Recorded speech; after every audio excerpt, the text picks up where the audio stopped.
दोस्तों, मैं Devesh Kumar Chaudhary Saraswati group of colleges के डिजिटल प्लेटफॉर्म पर आप सभी का स्वागत करता हूं। आज का सब्जेक्ट हिस्ट्री है और इसके अंतर्गत बीए फर्स्ट ईयर का सेकेंड पेपर है सामंतवाद। आज हम लोग सामंतवाद को पढ़ेंगे।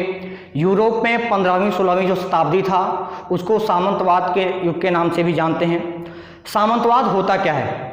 सामंतवाद भूमि वितरण पर आधारित एक सामाजिक एवं राजनीतिक व्यवस्था थी जहां पर शक्तिशाली वर्ग के लोग कमजोर व्यक्तियों के ऊपर शासन करते थे और कमजोर वर्ग के लोग उनकी अधीनता स्वीकार करते थे।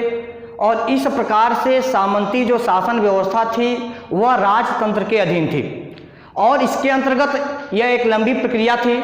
लेकिन 15वीं-16वीं शताब्दी के पश्चात यह सामंतवादी व्यवस्था का अंत हो गया और इसके पतन के जो प्रमुख कारण थे वे निम्न थे। इसके पतन का जो सबसे प्रमुख कारण था वह था पारस्परिक संघर्ष, यानी सामंतों की जो पारस्परिक संघर्ष था, यानी एक दूसरे से शक्तिशाली बनने की होड़ के कारण ये लोग आपस में संघर्ष करते रहे, जिसके कारण से सामंतवाद का पतन हो गया। यानी 15वीं-16वीं शताब्दी के युग में ही इनका पतन हो गया, क्योंकि इसका सबसे प्रमुख जो कारण था वह था धन। यानी ये लोग अधिक से अधिक धन प्राप्त करना चाहते थे और इसके लिए अपनी शक्ति को बढ़ाना चाहते थे और यही उनके पतन का कारण भी बना। उसके बाद दूसरा पॉइंट है व्यापारिक उन्नति। 15वीं-16वीं शताब्दी में व्यापारिक संघ की स्थापना होती है और इस व्यापारिक संघ का जो सबसे अधिक प्रभाव पड़ता है वह सामंतवाद के ऊपर पड़ता है, क्योंकि अब लोग केवल कृषि पर डिपेंड नहीं रहे, वे व्यापार की तरफ अग्रसर होने लगे और इस कारण से सामंतवादी जो व्यवस्था थी वह पूर्ण रूप से भूमि वितरण प्रणाली पर आधारित थी, जिसके कारण से इस सामंती व्यवस्था का अंत हो गया। उसके बाद से तीसरा नंबर है नवीन नगरों का उदय।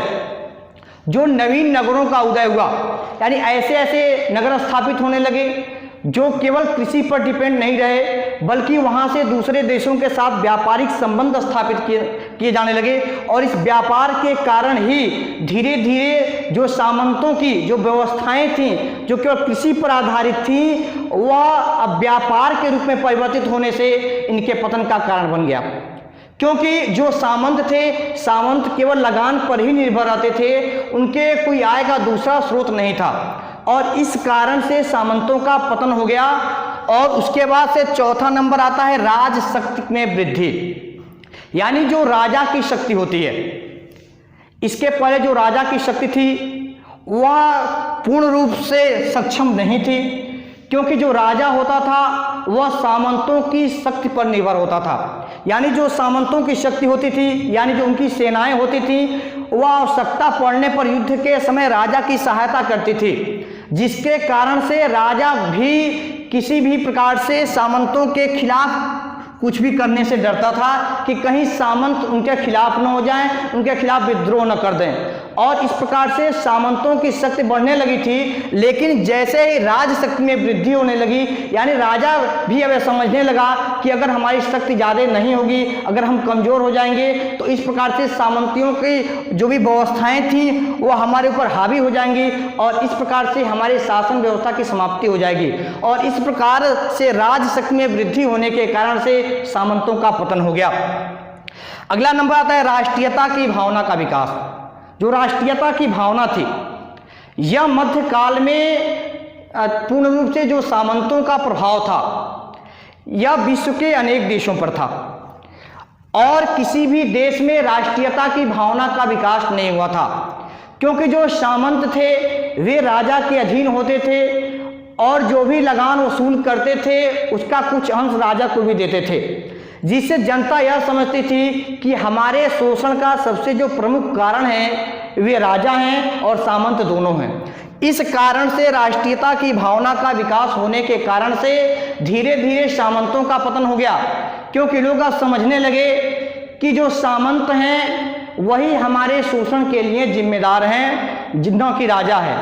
और पूर्ण रूप से राजा भी इस बात के लिए निश्चित कर दिया कि राष्ट्रीयता की भावना का जब तक विकास नहीं होगा तब तक सामंतों का पतन नहीं होगा, और अगर सामंतों का पतन नहीं होगा तो इस प्रकार से हमारे राज्य का विकास नहीं होगा।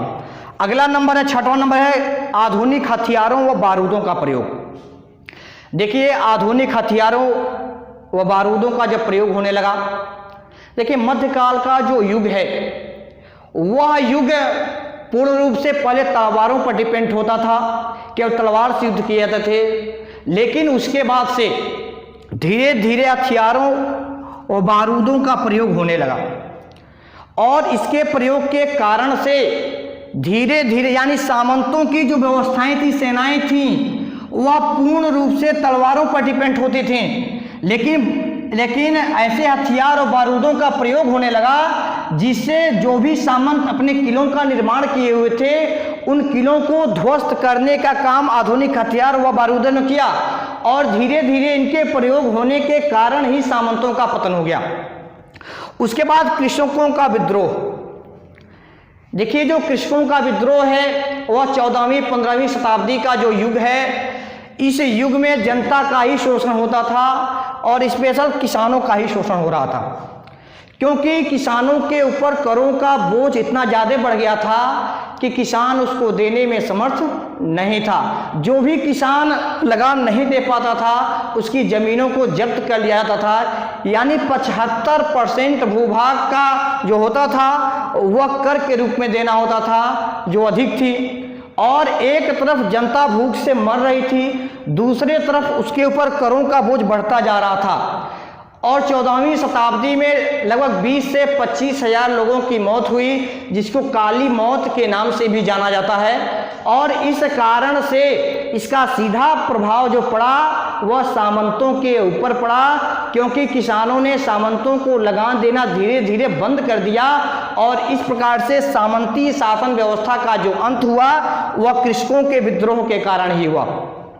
लेकिन एक और चीज है, जो कृषकों का विद्रोह हुआ यह अचानक घटना नहीं है, क्योंकि जो पूरा यूरोप था और जो भी सामंत होते थे ये केवल कुलीन वर्ग के लोग होते थे, यानी कुलीन वर्गीय शासन व्यवस्था के नाम से भी हम सामंतवादी शासन व्यवस्था को जानते हैं। इस प्रकार से यह ऐसे प्रमुख कारण थे जिनके कारण से सामंतीय शासन व्यवस्था का अंत यूरोप में हो गया। धन्यवाद।